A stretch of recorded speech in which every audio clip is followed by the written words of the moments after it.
नमस्कार दोस्तों। आज हम अपना एक अगले टॉपिक और एक अगला विषय पर चलते हैं, जो कि पॉलिटी है, इंडियन पॉलिटी जिसमें मुख्यतः कहा जाए। तो उसमें सबसे पहले पढ़ेंगे हम राज्य के बारे में। राज्य में क्या क्या होता है, किस तरीके से एक राज्य बनता है, ये सब चीज़ें इसमें सम्मिलित होंगी। और ये छोटा सा टॉपिक है, ज़्यादा बड़ा नहीं है। तो चलिए शुरू करते हैं। वैसे तो एक राज्य एक अमूर्त विचारधारा है, जिसमें ये राज्य भूभाग, जनसंख्या, सरकार सरकार जो कि एक विवाद निवारण संस्था के रूप में कार्य करती है, एक संप्रभुता वाले जो मतलब सेक्शन होता है जिसमें सर्वोच्च न्यायालय या दंड देने की शक्ति जिसके अंदर होती है, उसके बारे में हम अपने विचार भी रखेंगे। अगर आपको ठीक लगे उसमें कुछ, या आप कुछ एडिशन करना चाहें तो आप कमेंट कर सकते हैं। तो चलिए सबसे पहले सरकार के बारे में जान लेते हैं, क्योंकि आम जीवन में या कहीं भी देखा जाए तो सबसे पहले हम लोग यही कहते हैं कि सरकार जो कुछ करती है सरकार करती है। तो उसके अंगों के बारे में जान लेते हैं। सरकार के 3 अंग होते हैं: विधायिका, कार्यपालिका और न्यायपालिका। सबसे पहले विधायिका की बात की जाए तो विधायिका में 2 चीज़ें होती हैं, राज्यसभा और लोकसभा। अगर सेंटर की बात करें, मतलब केंद्र में बात करें, केंद्र विधायिका की बात करें, तो राज्यसभा और लोकसभा होती है। वहीं दूसरी तरफ अगर राज्य की बात करें, जो स्टेट वाली होती है, स्टेट गवर्नमेंट के अंदर विधायिका कौन सी होती है, एक तो होती है विधान परिषद, एक होती है विधानसभा। इन सब का ना विधायिका का मूल कार्य है ना विधि का निर्माण करना है, चाहे वो केंद्र में हो या राज्य में हो। संविधान में संशोधन करना या बदलाव करना, ये सिर्फ केंद्र सरकार ही कर सकती है। फिर दूसरा अंग है कार्यपालिका, जिसमें 2 होती हैं, एक स्थायी कार्यपालिका और एक अस्थायी कार्यपालिका। स्थायी कार्यपालिका में होता है पुलिस, प्रशासनिक अधिकारी जैसे कि आप इन फ्यूचर में आईएएस बनेंगे, आईपीएस बनेंगे, ये प्रशासनिक अधिकारी होते हैं। अस्थायी कार्यपालिका में 2 पार्टों में बांटा जाता है, एक तो है संवैधानिक, दूसरा है वास्तविक। संवैधानिक तो 2 ही चीज़ होती हैं, एक तो राष्ट्रपति जी होते हैं, दूसरा राज्यपाल जी होते हैं। और वास्तविक में जिसके मतलब सारी चीज़ें उन्हीं के हाथ में होती हैं, सबसे पहले तो होते हैं प्रधानमंत्री जी, दूसरा मुख्यमंत्री जी, तीसरा मंत्रिपरिषद। विधायिका द्वारा निर्मित विधियों का क्रियान्वयन या लागू करना, ये ये कार्यपालिका का काम होता है। इसके अतिरिक्त कार्यपालिका के द्वारा सरकार के संचालन के लिए नीतियों का निर्माण भी किया जाता है।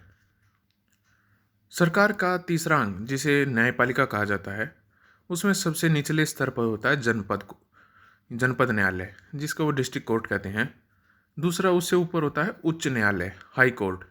और सबसे ऊपर होता है सर्वोच्च न्यायालय या उच्चतम न्यायालय या सुप्रीम कोर्ट जिसे कहा जाता है। ये सभी के सभी का कार्य विवादों का समाधान करना है, मूल अधिकारों की रक्षा करना है। संविधान की व्याख्या सिर्फ उच्चतम न्यायालय द्वारा की जाती है ज़्यादातर मामलों में।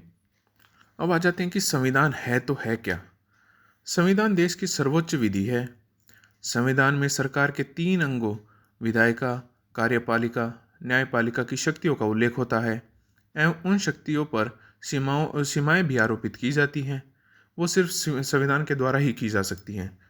संविधान में मूल अधिकारों का भी प्रावधान है, जो व्यक्तियों एवं नागरिकों को प्राप्त हैं।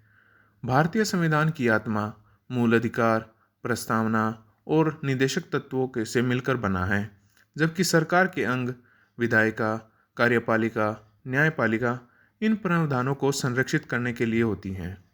और इसलिए भारतीय संविधान को शासन संचालन का दस्तावेज मात्र नहीं, अपितु सामाजिक परिवर्तन का मूल उपकरण माना जाता है। अब आ जाते हैं लोकतंत्र पर, जिसको मतलब आम भाषा में ज़्यादातर आदमी डेमोक्रेसी के नाम से जानते हैं।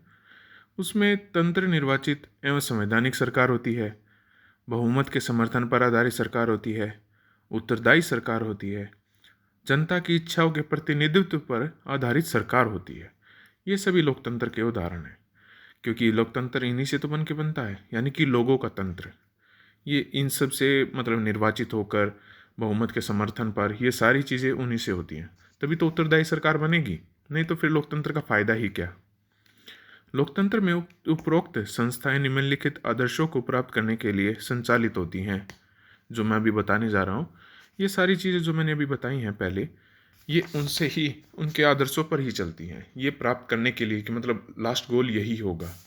जिसमें सबसे पहले है प्रत्येक व्यक्ति की समान गरिमा के सिद्धांत को स्वीकार करना। लोकतंत्र में लोक का महत्व प्राथमिक होता है और इसके द्वारा प्रत्येक नागरिकों के व्यक्तित्व व चरित्र का विकास किया जाता है।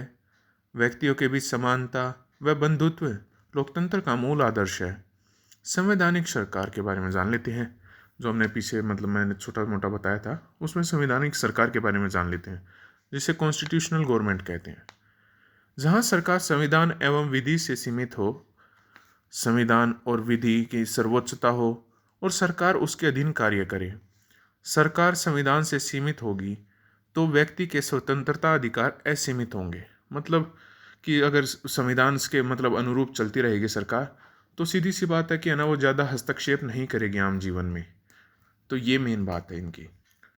और इन सब से हटकर एक चीज़ हो रहा है कि संविधान सिर्फ एक लोकतंत्र वाला ही नहीं होता। दो चीज़ों वाला, दो पार्ट में डिवाइड कर सकते हैं।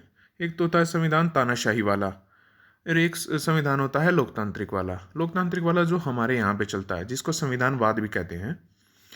सबसे पहले थोड़ा सा एक ऊपर ऊपर से देख लेते हैं। संविधान का तानाशाही वाला होता कैसा है। इसमें व्यक्ति का शासन होता है, शासक सर्वोच्च होता है, शासन असीमित होता है, सरकार ही सब कुछ होती है और इसमें भी सरकार होती है। और अब आ जाते हैं संविधान के लोकतांत्रिक वाले हिस्से पर। जो लोकतांत्रिक संविधान, जहाँ पे संविधान तो है और वहाँ पे लोकतांत्रिक सब कुछ चल रहा है तरीके से। इसमें सबसे पहले विधि का शासन होता है, संविधान की सर्वोच्चता होती है, शासन सीमित होता है और संवैधानिक सरकार भी होती है। इसलिए इन दोनों में डिफरेंस यही है कि एक में तानाशाही वाले में होता है शासक सर्वोच्च होता है और यहाँ पे संविधान सर्वोच्च होता है, जहाँ पे लोकतंत्र होता है। अब आ जाते हैं भारतीय राज्य व्यवस्था, जिसको इंडियन पॉलिटी कहते हैं, जिसको यूपीएससी में ज़्यादातर पूछा ही जाता है। उसमें कम से कम 10 के आसपास प्री में मिलते हैं और मेंस में तो आप जानते ही हैं। तो चलिए शुरू करते हैं। इसका भारतीय राज्य व्यवस्था क्या होती क्या है और इसके क्या क्या प्रारूप वगैरह हैं। संविधान का व्यवहारिक रूप ही राज्य व्यवस्था है। उदाहरण के लिए संविधान में ये उल्लिखित है कि न्यायाधीशों की नियुक्ति राष्ट्रीय नियुक्ति आयोग द्वारा की जाएगी, परंतु व्यवहार में न्यायाधीशों की नियुक्ति कोलिजियम द्वारा न्यायिक हो रही है। कोलिजियम यानी कि मैं आपको बता दूं कि न्यायाधीशों का समूह एक प्रकार से, क्योंकि वो अपने आप भी नहीं चला रहे हैं, वो तो एक अलग मैटर है, वो उसके बारे में तो मैं अभी नहीं जाना चाहूँगा। पर ये अभी न्यायाधीशों की नियुक्ति कोलिजियम द्वारा की जा रही है। सरकार सामाजिक वातावरण में कार्य करती है और भारतीय समाज में जाति धर्म का अत्यधिक प्रभाव है। परिणाम स्वरूप जाति के आधार पर आरक्षण के लिए संवैधानिक व्यवस्था में परिवर्तन किए गए हैं।